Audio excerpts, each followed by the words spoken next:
যেহেতু তুমি জীবন দিতে পারবা না, জীবন নেওয়ার অধিকার তোমার নাই। একটা মানুষ বিভিন্ন জ্বালা যন্ত্রণা, তার হতাশার থেকে অনেক সময় সে আত্মহত্যার সিদ্ধান্ত নেয়। পৃথিবীর দুই একটা দেশ তার নাগরিকদেরকে একটা বিশেষ কন্ডিশনের আওতায় আত্মহত্যার অধিকার দিয়েছে, কিন্তু আল্লাহ তাআলা কাউকে দেন।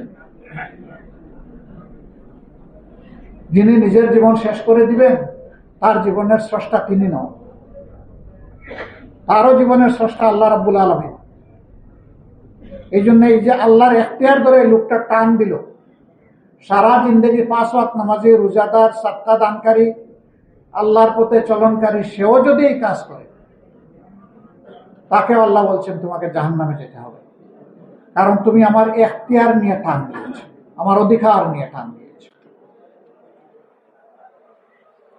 সুতরাং মানুষ যখন চিন্তা করবে যে প্রত্যেকটি এখতিয়ার মূলত আল্লাহ তাআলার মুষ্টিবদ্ধ, ইন্নাহু আলা কুল্লি শাইইন কাদির, কুদরত, ক্ষমতা, এখতিয়ার সবকিছু একমাত্র আল্লাহ তাআলার মুষ্টিবদ্ধ।